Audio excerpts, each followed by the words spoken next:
Tonight, breaking news, Kyle Rittenhouse takes the stand in his own defense. The 18-year-old breaking down in sobs, claiming he didn't do anything wrong and that he feared for his life when he fatally shot 2 people and injured a 3rd person during protests in Kenosha, Wisconsin. The trial then taking a heated turn, with the judge yelling at a prosecutor and the defense asking for a mistrial. We're live in Kenosha.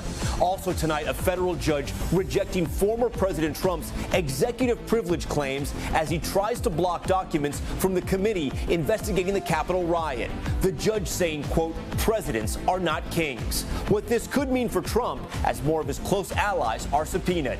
Border crisis, the new images of Polish authorities pepper spraying migrants as they try to cross over from Belarus. Belarusian authorities reportedly firing at them to push them closer. The freezing families now caught in the middle as Belarus's president is accused of using them as pawns in a twisted political game. Alec Baldwin sued, a crew member from the film Rust, filing a lawsuit against the actor and others. He says Baldwin should have checked the gun and should not have pulled the trigger. Also, that recreational shooting was happening on set. This as authorities reveal they found other live rounds there on the film set. The on-court attack, the shocking moment a female high school basketball player sucker punches a member of the opposing team. And to the rescue, the crash leaving a teenager pinned by an SUV, the moment a film crew rushed to push the car off him. Top story starts right now.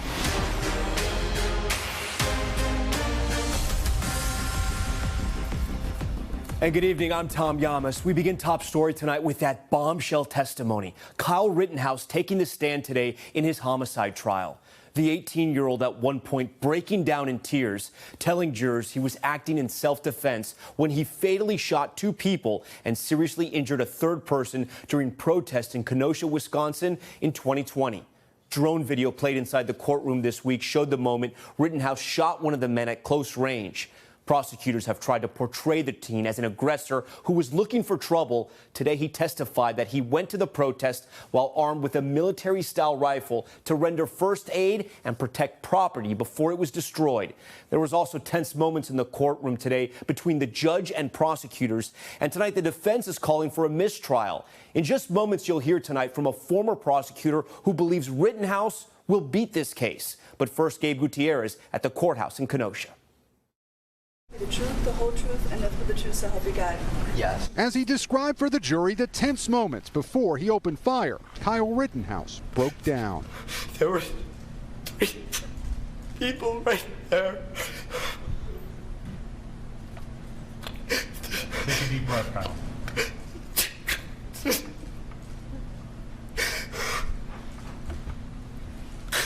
That's what I...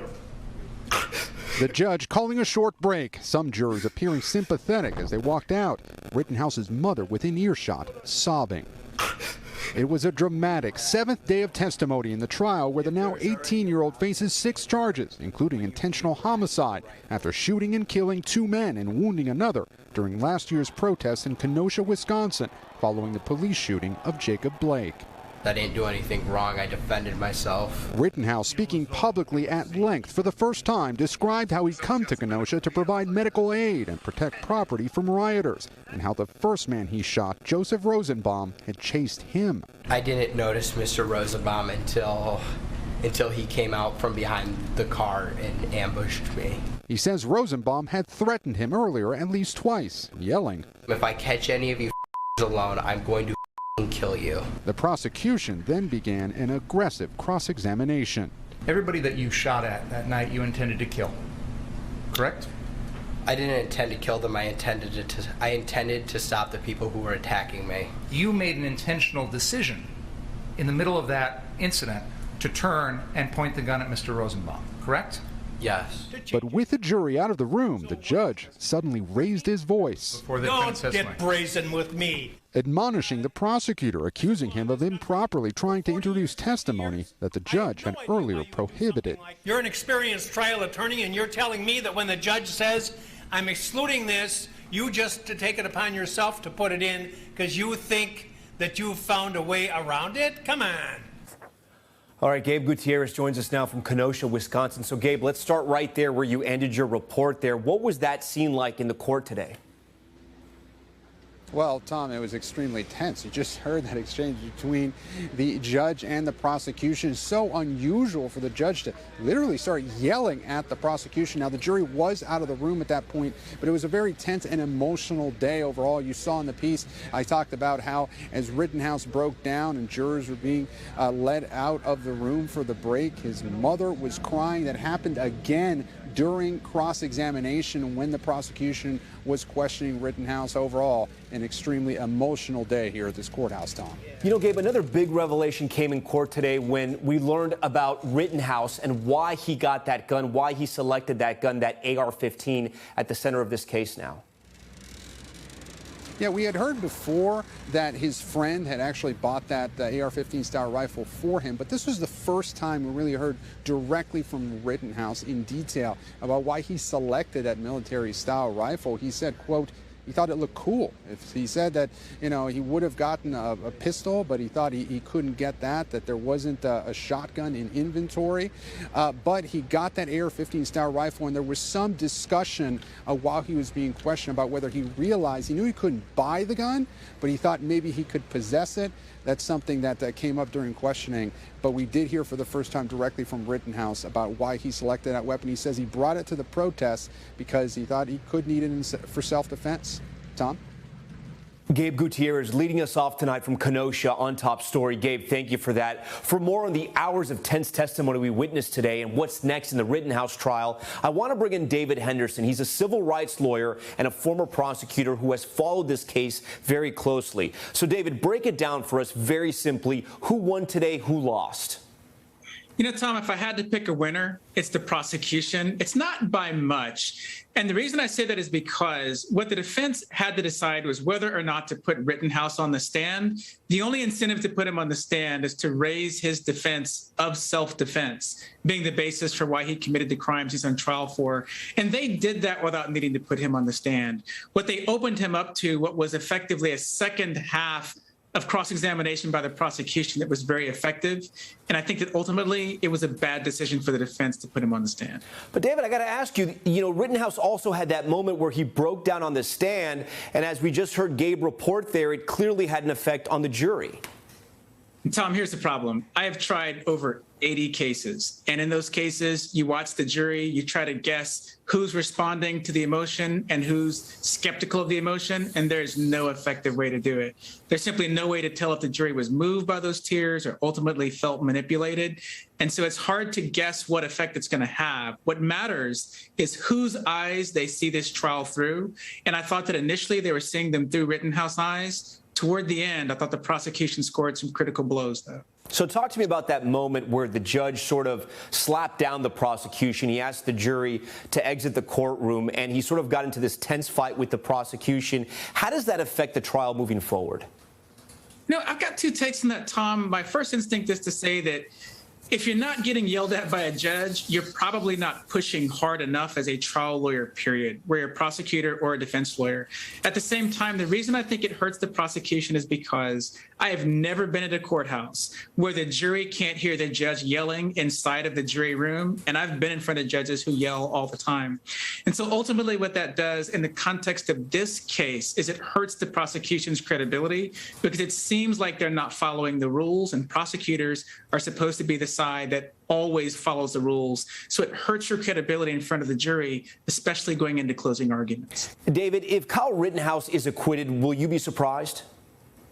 Tom, I won't be surprised if Kyle Rittenhouse is acquitted. I think the prosecution has established at the very least that he did commit murder with regard to Rosenbaum, the first person that he shot and killed.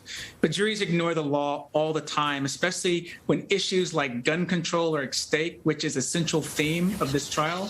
Now, it's important to keep in mind there was someone like Kyle Rittenhouse at every major protest involving Black Lives Matter these past few years. And by that, I mean people have started showing up at protests with their assault rifles under circumstances that are very tense. And for that reason, I think that the outcome of this trial, if he is acquitted, will lead to more violent confrontations between people who show up with their assault rifles and people who are out protesting on behalf of Black Lives Matter and the surrounding issues. So the stakes are high with this one, and I hope the jury gets it right.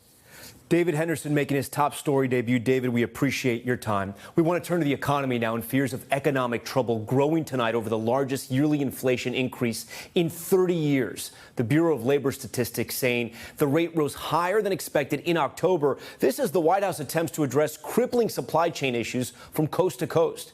Here's NBC's chief White House correspondent, Kristen Welker. Tonight, with the Port of Baltimore as his backdrop, President Biden aiming to tout the benefits of the $1 trillion bipartisan infrastructure bill he's set to sign on Monday. Infrastructure week has finally arrived. But overshadowing it all, a setback for the economy. Consumer prices remain too high. Newly released numbers showing inflation soaring to its highest level in over 30 years, up 6.2% over last year. The rise in consumer prices now surging faster than anticipated, including gas prices up 50%, used cars and trucks up 26%, and beef prices up 20%. How does this moment compare to the past 30 years? This is the worst it's ever been.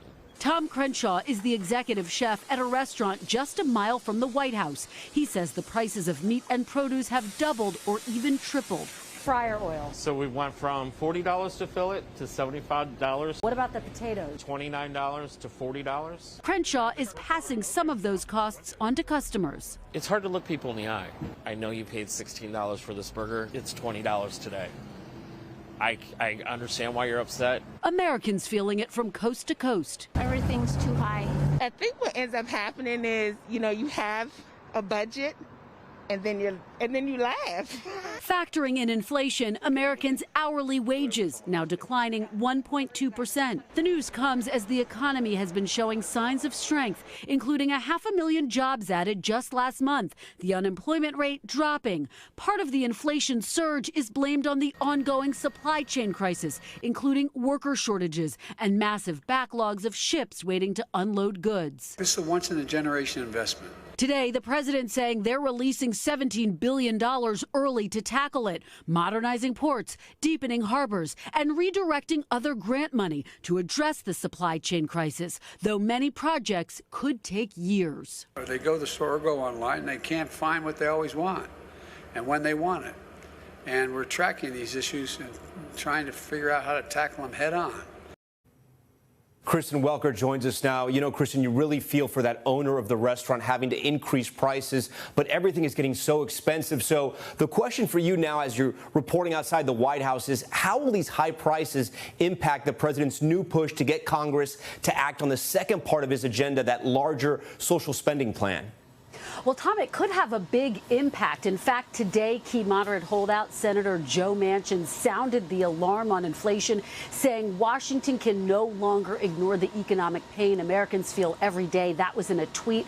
Now, remember, Manchin had already said the plan's price tag was too big. So this is an indication that he could have concerns going forward. President Biden had called for real action on that second piece of his plan by November 15th, and this could spell real trouble. Tom. All right, Kristen Welker for us at the White House tonight. Kristen, thank you. While President Biden strikes a hopeful tone about the economy, many consumers are feeling the financial squeeze and wondering when this could end. Daniel Alpert joins us now. He's a columnist at Insider, a managing partner of Westwood Capital, and a senior fellow in macroeconomics and finance, and an adjunct professor at Cornell. With all those jobs, Daniel, I'm glad you had the time to join Top Story tonight for us, so thank you. Busy guy, all right? The first question I want to ask you, if you could explain to our viewers, and if you could do it in a brief manner, I'd appreciate it, but why is inflation so bad right now? Well, I think you hit that in your story before. One of the things is the supply chain bottlenecks. We import an enormous amount of the goods we consume. On top of that, though, and I think is just as big a factor, is we've shoved a lot of money into consumers' pockets over the course of the pandemic. In 2020, we basically kept our families alive as incomes dropped enormously. In 2021, though, we increased incomes to families, or transfers to families, so that consumer incomes really went up by about 15%. A lot of that wasn't spent. It's being spent now. And right now, you're in a position where you're going to see that spending really crash. You have been seeing that spending really crash up against the restocking that typically occurs in September and October in preparation for Christmas. So on top of the huge amount of pent-up demand from consumers, you're seeing an enormous backlog in orders, both from Christmas and from the pre-existing orders from the summer. So it's really a bad situation. Prices are through the roof, but this is not going to last forever. So Daniel, on that point, the Biden administration, they're releasing more funds, but as Kristen pointed out, it's going to take a lot of time for that $17 billion to sort of pour into the economy and fix some issues. What can the Biden administration do now, or the Fed, to fix this problem with inflation? I don't think the Fed can do much of anything in the short term. What the Biden administration could do in the short term is really focus on the distribution problem we're having around the country. These piles of containers that remain at the ports need to find their way to inland warehouses, need to find their way to stores and to consumers. This problem is real. It's one that was not foreseen earlier in the year, and it needs to be rectified. The power of the presidency is enormous to control transportation within this country. And I'm hopeful that the White House puts forward a plan. You know, Daniel, so many people are tracking different stats, but I know there's one you want to talk about, which is the misery index. Well, look, here's the bottom line. You know, consumers, I think, voiced their opinion in the elections last week. People are not happy, even though we have come out of this horrible pandemic and we are enjoying the benefits of these really miraculous vaccines. Consumers are sort of miserable right now. They're looking at things and they're saying, I'm not really able to fully enjoy my life. My grocery bill is higher. I can't order a car. I can't afford many of the things I would like to be able to buy. And people are unhappy. To a certain extent, though, I'd like them to really think back to what the government has done for them over the last 18 months. An enormous amount of money has flowed in government transfers to households, and people have enjoyed, huge benefits. And quite frankly, look at the sort of Dickensian alternative of not having received that cash. You'd have families going hungry. You'd have all sorts of businesses lost, and quite frankly, think just of the businesses lost that wouldn't be there to employ us going forward. So, it's a double-edged sword. Come the second quarter of next year, I think all of this is going to be behind us. And all I'm saying is not only, stick with it, have some faith, but let's also look back at the good things that happened. Daniel, we thank you for your time and for joining Top Story tonight. More pressure, though, we want to turn now on former President Trump. After a bitter defeat, his lawyers are again requesting a temporary injunction that would block the National Archives from releasing certain White House records to the January 6th Select Committee. Hallie Jackson joins us now from Washington. Hallie, what can you tell us? Hey, Tom. So here's the bottom line, right? It looks like key documents from the Trump White House related to January 6th are not going to stay secret for much longer. That's after that big legal setback you're talking about for former President Trump. A federal judge is now ruling against him, rejecting Mr. Trump's claim of executive privilege as he tries to keep hundreds of pages of documents out of the hands of lawmakers investigating the Capitol riot. The judge writing, "Presidents are not kings, and the plaintiff is not president." And the judge is pointing to the position of the Biden White House, which supports sharing the information with Congress. Mr. Trump's team is now appealing, but listen, they're running out of options, and they're running out of time, with the National Archives set to release those papers Friday. Tom? All right, Hallie Jackson for us tonight. Hallie, we thank you for that. We want to go to another trial we've been following, the Ahmaud Arbery murder trial. It continued with another day of high-stakes testimony. Supporters for the Arbery family rallying outside the courthouse of the much scrutinized trial. The scene in the courtroom growing contentious as new 911 calls from the defendants were played out. Both sides attempt to convince the jury of who is to blame for the death of Arbery. Ron Allen is there. When I turned around, he took off running into the house. Travis McMichael calling police days before the fatal encounter with Ahmaud Arbery, reporting that he sees a man in a house under construction in his neighborhood. What did he look like? It's a black male, red shirt, white shorts. Are you okay? Yeah. It just startled me. When I turned around and saw him and backed up, he reached into his pocket and ran into the house. So I don't know if he's armed or not. Earlier, jurors heard an emergency call by defendant Gregory McMichael, reporting a suspicious person months before his son's call.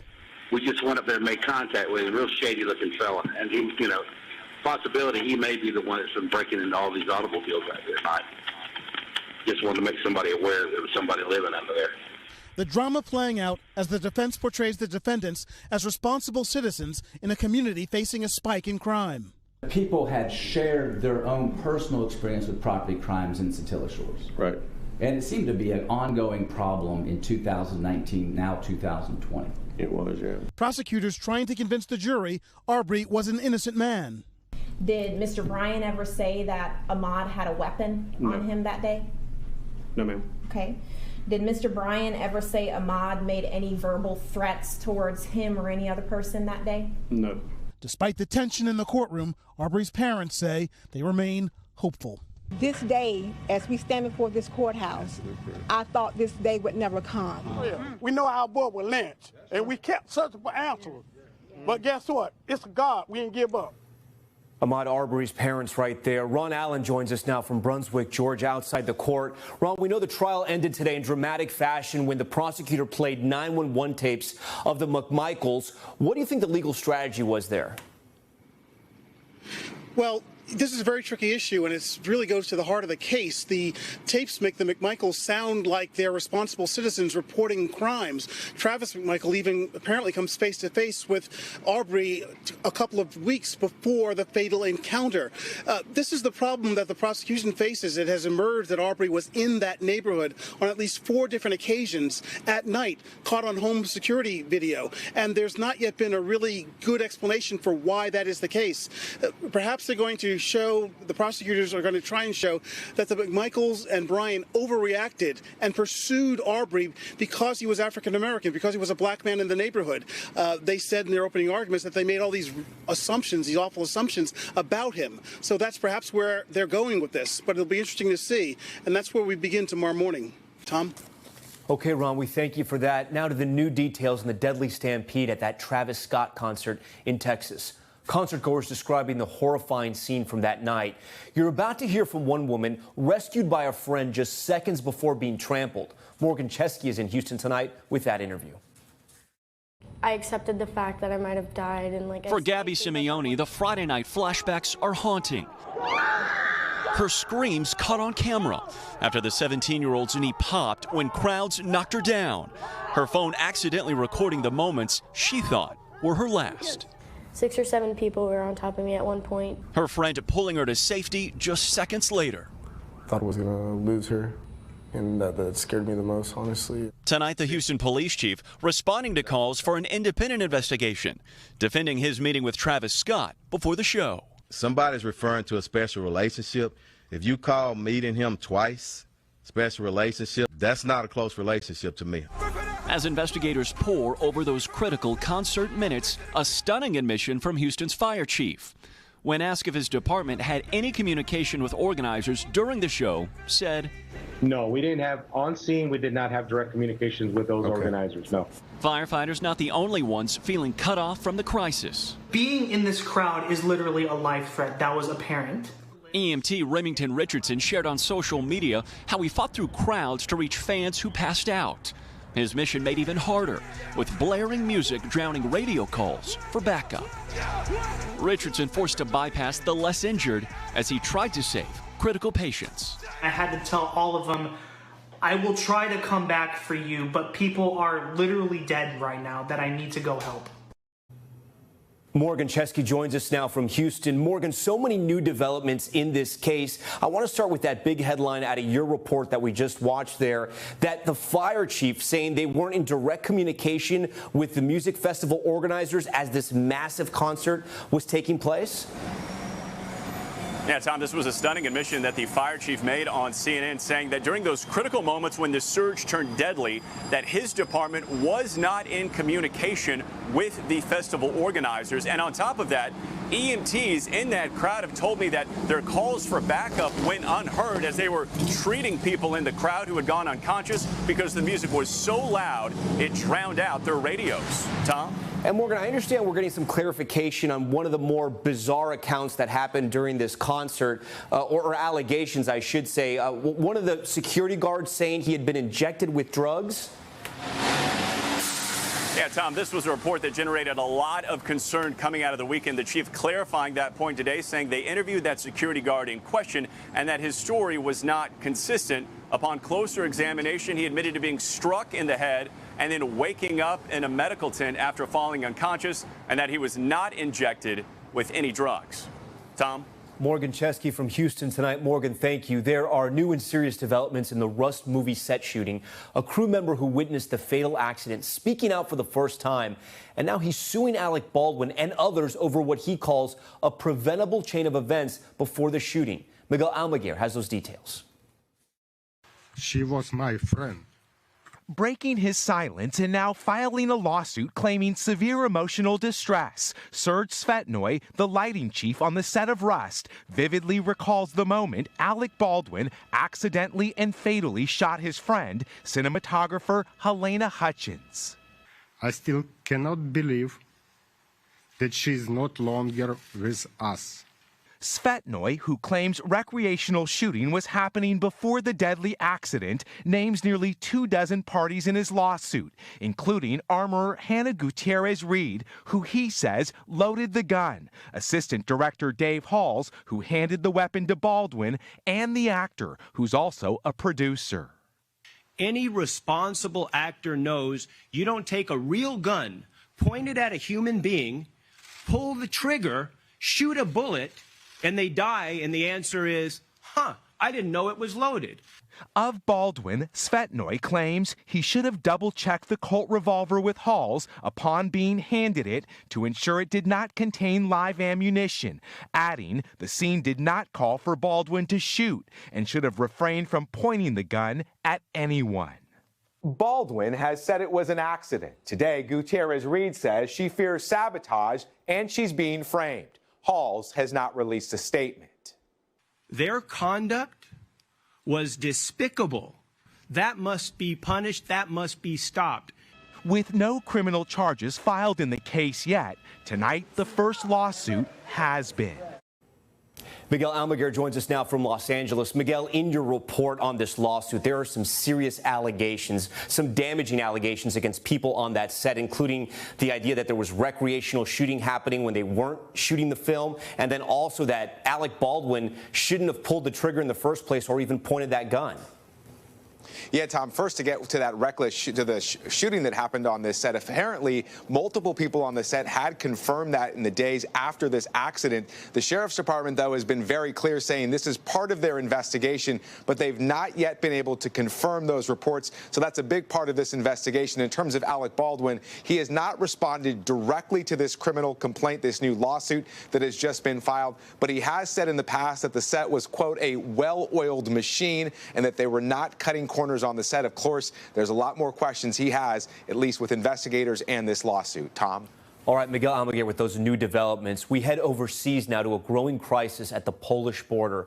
Police clashing with a surge of migrants from Belarus, that country accused of encouraging the migrants to make the illegal crossing as a form of political revenge for sanctions imposed last year. NBC News chief foreign correspondent Richard Engel has this story. It is an abuse of some of the world's most vulnerable people. Migrants turned into weapons in a political battle.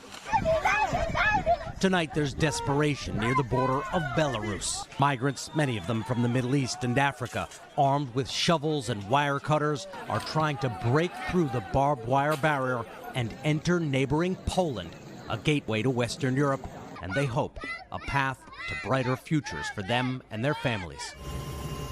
Using tree branches to tear down the metal barricade, Polish police deploying pepper spray to push back the surge. My eyes have a pain, but he don't let me go inside. I don't eat here country. The Polish Defense Ministry sharing this video on Twitter today, showing it says the Belarusian side firing a warning shot to intimidate the migrants, an attempt to herd them toward Poland. Poland, which has hostile relations with Belarus and supported sanctions against the country, accuses Belarus of deliberately driving migrants toward Poland as payback. It's a cruel tactic, as migrant families, many traveling with young children, are huddling together in freezing conditions, lighting fires to keep warm. No drink, the children hungry and afraid. There are several thousand living in tents, trapped between the Polish and Belarusian border. European officials say it all goes back to this. For over a year, anti-government demonstrators have been struggling to topple Belarus's strongman Alexander Lukashenko. Lukashenko has violently crushed the protests. In response, the EU has imposed sanctions. So for now, Europe alleges, out of revenge, Belarus is opening the tap and trying to flood Europe with migrants via Poland. Lukashenko has denied those claims, blaming Europe and the Western world for the crisis. And Lukashenko has an ally, Russia's Vladimir Putin. Russia today sending long-range strategic bombers to patrol the skies over Belarus, saying it's deeply concerned with the situation at the border. It's a show of support for Belarus. The European Commission announcing it will expand its sanctions, with the U.S. expected to follow suit in early December. This is the attempt of an authoritarian regime to try to destabilize its democratic neighbors. This will not succeed. We have to protect our democracies from this kind of cynical geopolitical power play. Belarus and Poland are obviously nowhere near the Middle East and Africa, and European officials say it works like this. Belarus is offering the migrants tourist visas, and since they don't have many other options, they are gladly taking them, mostly coming through Turkey. And then once they arrive in Belarus, they're being driven down to the Polish border and directed toward Europe, effectively as human torpedoes. Tom? Richard Engel, and a very important story tonight for us. Richard, thank you. Still ahead here, the brutal attack on a New York City subway station. A woman punched repeatedly and then dragged by her feet out of an elevator. The search now for the suspect. Plus, a troubling trend. Thousands of Latinos proudly serving in the armed forces, but they're struggling to rise in the ranks. Why some say the reason may be their ethnicity. And the on-court assault, a high school basketball player pummeling a girl on the opposing team and leaving her with a concussion. What the victim's mother told our Vaughn Hilliard tonight. Top story, just getting started. Back now in Top Story with a shocking act of violence caught on camera. A mother of a high school basketball player is demanding action tonight after her daughter was violently knocked to the ground during a game by an opposing player, punched in the face. The video tough to watch and the family still rattled. NBC News correspondent Vaughn Hilliard spoke with that mother. Tonight, a stunning video from a Los Angeles basketball court. A teenager pummeled to the ground, suffering a concussion according to her mother. Mid-game, an opposing team's player swinging her arm violently into the face of Lauren Ham, just 15 years old, blindsided. I saw a normal basketball play turn into basically a nightmare. Ham's mother speaking out after watching the video of her daughter. These type of actions can't go unexcused. I mean, there has to be consequences for this type of brutal just attack. Moments before the incident, Ham, seen in this video in the white uniform, runs toward that other player as she shoots a three-pointer. Tripped up, both hit the floor. Ham gets back up to start heading down the court. That player then apparently goes after Ham. Lauren's coach for the game telling NBC Los Angeles that he stopped the game after the incident and that the teen who threw the punch was ejected. I don't want it to hold her back. You know, I want her to continue to leave it all out there on the floor when she plays. An attorney for the family of the other player wrote in part in a statement to NBC News, "We are in no way trying to downplay and or disrespect the seriousness of this situation. What is vital to remember is that these are two very young minors involved. The family recognizes the seriousness of this incident and will continue to take every necessary step to manage this in a positive way." Ham still at home after the incident, preparing to head back to school. Her mom hoping she holds on to her love for the sport. I love watching her play. She's just tenacious, and she's just fun to watch, fun player to watch. And she should be able to keep playing without things like this happening. Vaughn Hilliard joins us now live on set. So, Vaughn, a lot of parents are going to be watching this, and they're going to want to know, what did the mother of the victim do? Has she filed a police report? Yes, she has filed a police report. There is no further action that has been taken at this time. Both of these girls are minors. We know that Lauren has missed school these last several days, but her mother said she looks forward to getting back to class, as well as the court. And from what you saw from the last video clip, she's clearly got some game. Yeah, and so if people might be a little confused confused here. This wasn't a high school basketball game. This was a club game. Do we know if the team of the player who threw that sucker punch, have they done anything to her? We do not know that this time. We know that the coaches ultimately called the game, put it to a halt there. And, of course, what has come out since here is disturbing. And clearly the attorney of that girl who threw that punch has suggested that the family understands the seriousness of the nature. All right, disturbing and sad. Okay. Vaughn, thanks so much. When we come back, soccer scandal. The player arrested after a violent attack on her teammate. Did she orchestrate it to take out the competition? Plus, those frustrating hotel fees, hotel chains piling on extras before you pay, sometimes adding more than $100 to the price. Vicky Nguyen is in the house tonight. She joins Top Story with more ways to save before you book and how you can dispute those extra charges. You're watching Top Story. Stay with us.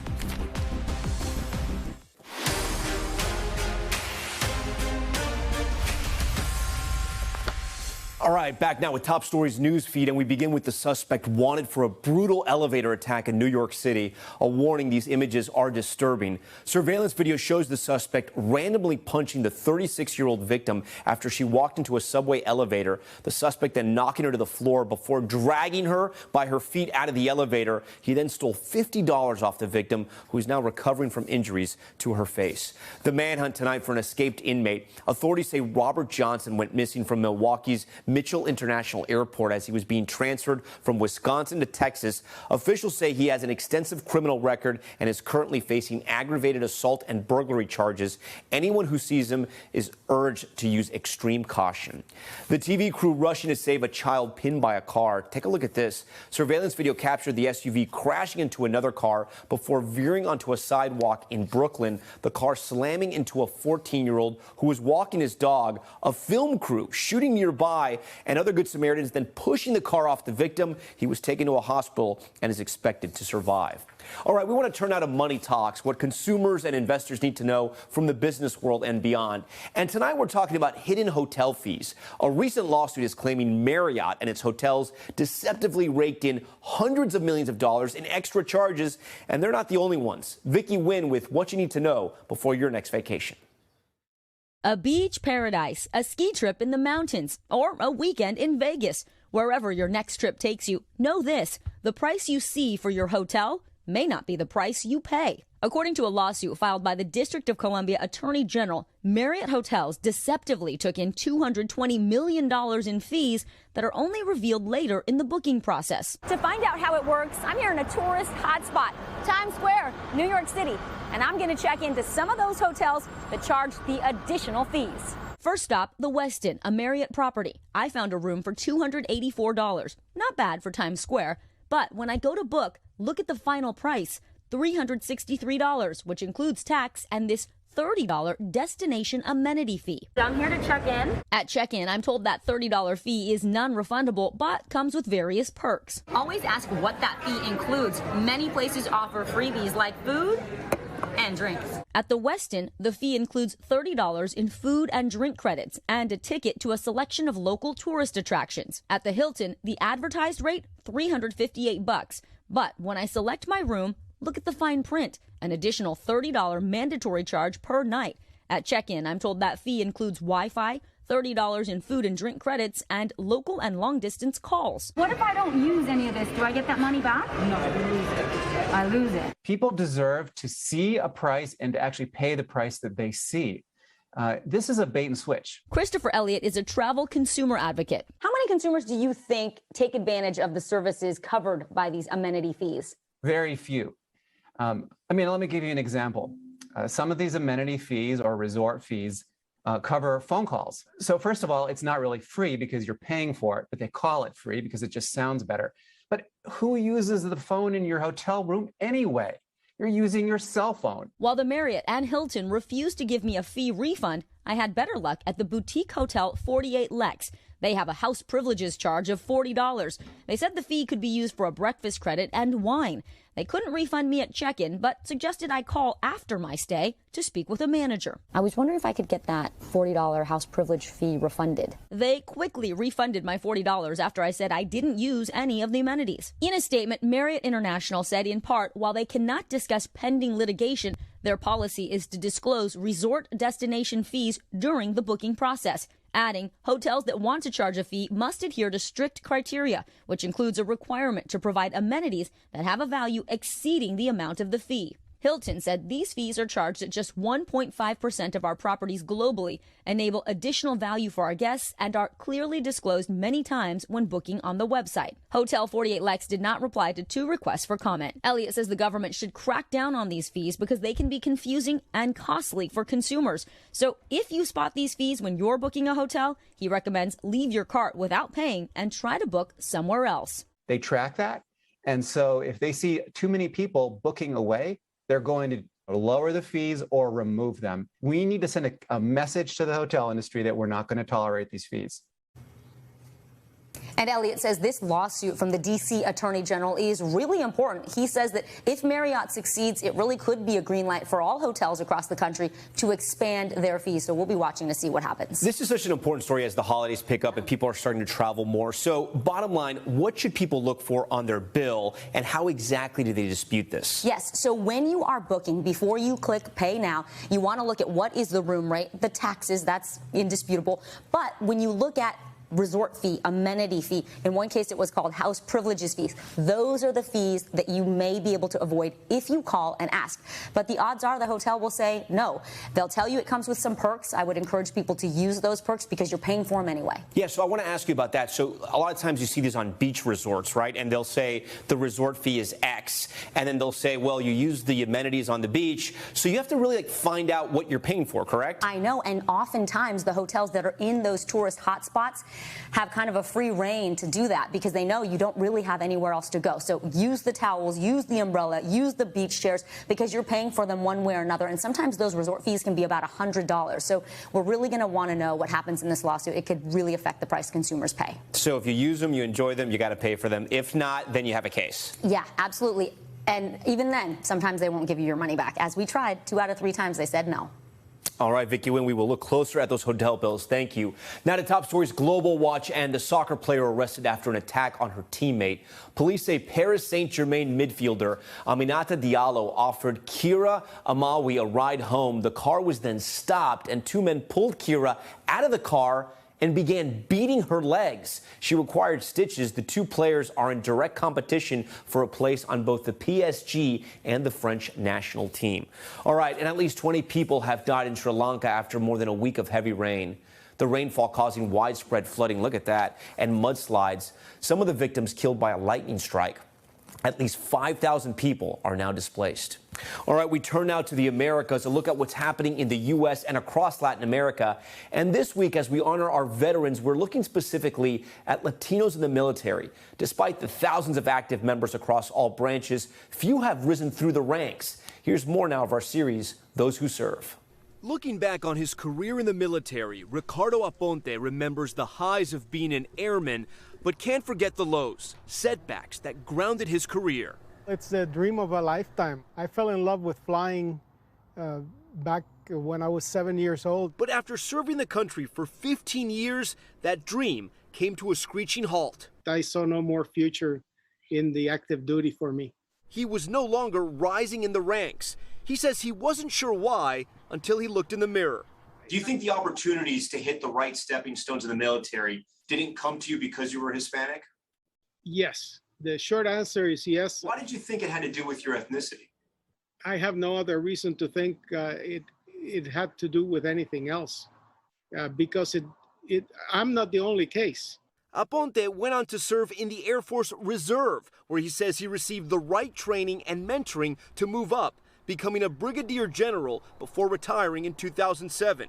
Latinos make up just over 17% of active duty members, but only 8% of the officer corps and 1% of general and flag officers. Right now, there's only 1 3-star general, no 4-star general, and there's never been a Hispanic Secretary of Defense. Alfredo Sandoval sits on the board of directors for the Hispanic Veterans Leadership Alliance. We're being ignored.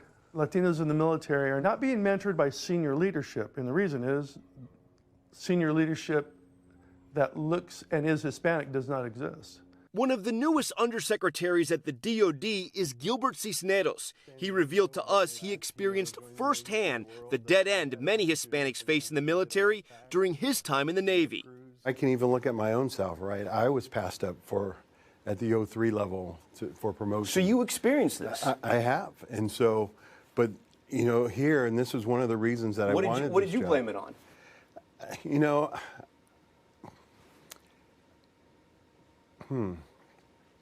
know, going back and reflecting on why I was passed over, you can kind of think like, okay, well, was there bias or was there racism towards that? I can kind of assume that might have been part of it. Now he's in a position to change that. So how do you do that, though? Do you admit more to the military academies? You talked about mentorship programs. I'm just wondering concretely, what is the Biden administration doing to fix this problem? There's a lot of things that we're going to do. Mentorship is one of the things, but it's a number of things coming down from recruiting talent to retaining talent in order to grow those individuals so that we can have Latinos become, flag and general officers. Nonprofit organizations like Esposas Militares, Military Family Advisory Network, ANSO, or the Association of Naval Services Officers, and others are tackling challenges when it comes to Latinos in the military. ANSO has a lot of retired flag officers who offer their time up freely to mentor young junior officers. We need allies. We need people that can look down and say, we need to help these young men and women. These groups serving a new type of mission, long overdue. And as the undersecretary told me, you don't make generals overnight. It will take decades to fix this problem, which is why we reached out to every branch in the military. All of them mentioned targeted recruitment efforts and mentorship. We will stay on top of this story. All right, coming up, Aaron Rodgers fined, the Packers QB and his team punished after violating COVID-19 protocols, including misleading the league and fans over vaccination status. But many now criticizing the amount, saying other players have faced much more for far less. Stay with us. All right, back now on Top Story. It's time to pay up for Aaron Rodgers. He and the Green Bay Packers facing consequences after repeatedly violating COVID protocols. The question tonight, how do those punishments stack up to other NFL fines? Maura Barrett has that story. Aaron Rodgers' Halloween plans coming back to haunt him as the NFL issued a nearly $15,000 fine for attending this party while unvaccinated. The league also hitting the Packers with a $300,000 penalty for failing to strictly enforce COVID protocols. Rodgers made the league's case for them, saying the Packers knew he wasn't vaccinated while breaking NFL policy. Everyone in the squad knew I was not vaccinated. Everyone in the organization knew I wasn't vaccinated. The NFL telling NBC News there's no argument Aaron Rodgers should have been wearing a mask at press conferences. The league spent the last week reviewing potential violations, but Rodgers appeared apathetic. Some of the rules to me are not based in science at all. They're based purely in trying to out and shame people, like needing to wear a mask at a podium when every person in the room is vaccinated and wearing a mask makes no sense to me. Slammed by the sports world over a misleading answer to this question. Are you vaccinated, and what's your stance on vaccinations? Yeah, I've been immunized. The quarterback backpedaled Tuesday to take responsibility. And I do realize that I am a role model to a lot of people. And so I just wanted to start off this show by acknowledging that, I made some comments that people might have felt were misleading. And, to anybody who felt misled by those comments, I take full responsibility for those comments. Critics are now pointing out that Rodgers' fine for a violation that potentially affects players' health seems small. Dallas Cowboys wide receiver CeeDee Lamb got $20,000 in fines for having an untucked jersey. NBA Hall of Famer Kareem Abdul-Jabbar also speaking out on the issue, comparing Rodgers' treatment to Colin Kaepernick's, who hasn't played in the NFL since his kneeling protest in 2016. What Colin Kaepernick did was make a peaceful protest at the beginning of an NFL game. He did not endanger anyone's life. What Aaron Rodgers has done is totally beyond the pale. It's shameful what he did. Rodgers hopes to return to action this Sunday, but first will need to test negative in order to play. The NFL threatening stiffer consequences if there are more violations. Maura Barrett, NBC News, Chicago. All right, Maura, thank you for that. When we come back, running towards a dream. This is an incredible story. The DACA recipient reaching a milestone, but her journey to the finish line wasn't always an easy one. Her inspiring story coming up. Finally tonight, a dreamer's goal completed. DACA recipient Jocelyn Rivas is now the youngest person to finish 100 marathons, all before she turns 25. For most marathoners, it's all about hitting 26.2. Once you cross that finish line, I just felt like anything was possible. But for Jocelyn Rivas, the end of the race is just the beginning of her journey. For the past few years, she's had a dream to run 100 marathons. My first record was just to become the youngest Latina to run 100 marathons. That's how I started. That dream quickly evolved when she realized she could be the youngest person to complete that goal, all before the age of 25. But her journey to the finish line started long before. I mean, I was born in El Salvador. I was born with a broken back, neck, and feet. And so at that time, my mom was, still with me. Her mom would later leave to Los Angeles, leaving Jocelyn with her grandmother. She was 6 when she eventually migrated to California and reunited with her mom.